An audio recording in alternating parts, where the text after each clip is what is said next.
What's up, guys? A lot to talk about. We have New Japan, a lot of New Japan stuff. I want to talk about the Dominion pay-per-view. So this is pretty much going to be a pay-per-view review of Dominion. I thought it was an excellent show. Must-see main event match between Tanahashi and Okada, the rematch. Thought it was excellent stuff. I'll give it about maybe 4 3/4 stars, maybe even 5. This is, people have been bitching about how there's been nothing from Puro to talk about, but that all ends right now because I think Tanahashi Okada, the rematch, I thought it was amazing. So, definitely check it out. But yeah, a lot has been going on with New Japan. Haven't talked about anything since Wrestle Kingdom. The Okada mega push. You know, he won the belt at New Beginning at the February pay-per-view. Pretty much shocked the world. He was the one that finally dethroned Tanahashi's year-long reign. And, my initial reaction when I saw the match was, I think he's got a lot of good things about him. I think he has great facial expressions. He's got a beautiful drop kick. He's got an awesome lariat. He's a smart wrestler. He's very, very lean. He's got great size. Kind of looks a little bit, as far as his body figure goes, kind of reminiscent of Randy Orton. I think he's actually a better wrestler than Orton overall, but still, I thought he was kind of lacking something. Like, I just still wasn't sold on it. I was just like, why this guy? Why now? But I think New Japan, I think they needed another star. Tanahashi pretty much went through everybody, so I think it was a beautiful decision to give Okada the belt. And after seeing this rematch, I'm totally sold on the guy. So if you weren't sold on him with the first Tanahashi match back in February, I guarantee you'd be sold on him now. It even looks like they might be doing a rematch at Wrestle Kingdom 7 in January. So, Okada just won the G1 Climax tournament. So, yeah, man, they're really pushing him hard. And, I think it was smart to give Tanahashi the belt back because, I don't know, sometimes, just because you're not going to have a year-long title reign, that doesn't mean that the push was a failure. I don't think he's kind of young. He's only 25, so I think him holding on to the belt for a whole year, I think that was unnecessary. I think Tanahashi has a lot of juice left in him, and definitely, I think there's a really, really big thirst for the rubber match at Wrestle Kingdom. So. But yeah, like I said, man, the Okada title reign, it was pretty good from what I saw. I saw the match with Naito on YouTube. I thought it was excellent. The last 5 minutes, some beautiful sequences, some awesome counters. The last 5 minutes of that match were pretty much as good as it gets. So yeah, the Naito match is probably the highlight of his title reign until he lost the belt. I thought the match with Goto was actually a lot better than I thought.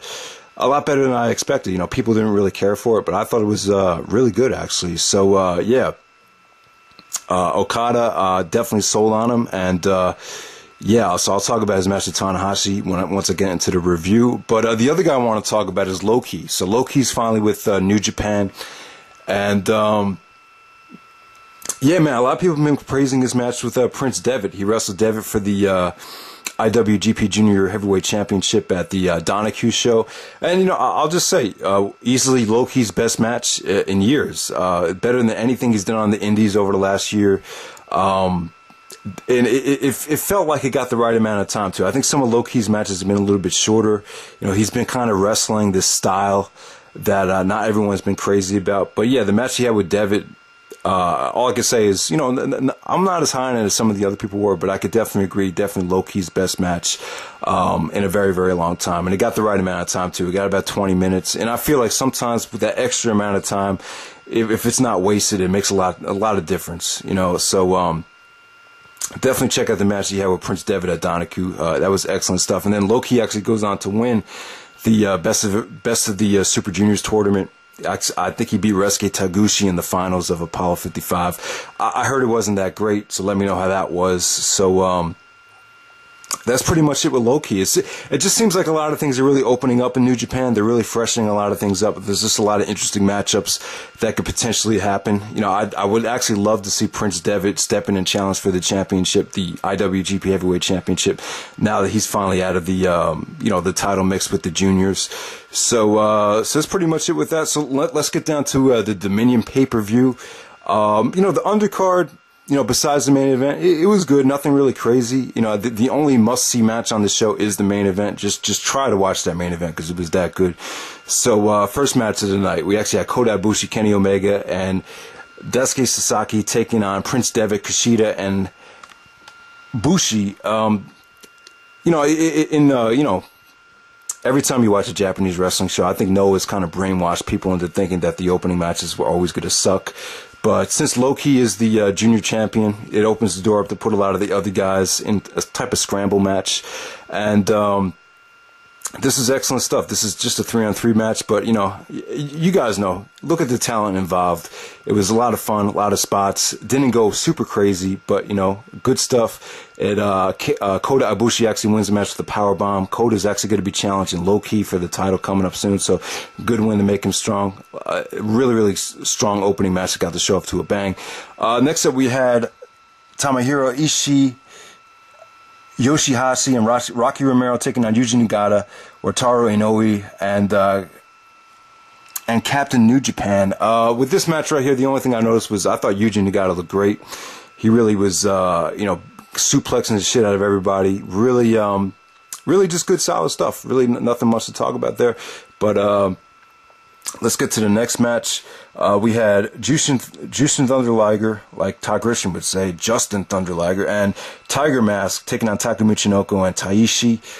With this match, you know, Taka Michinoku and Taichi were acting like assholes. They were pretty much, you know, trying to take Liger's mask off. As the match progressed, I think Liger spit a whole bunch of mist, Tajiri-like mist in their faces, and, you know, him and Tiger Mask ended up getting the win. Crowd really loved this. This was a lot of fun, actually. 3 stars. Next up, we had MVP and Shelton Benjamin taking on Karl Anderson and Tamatanga.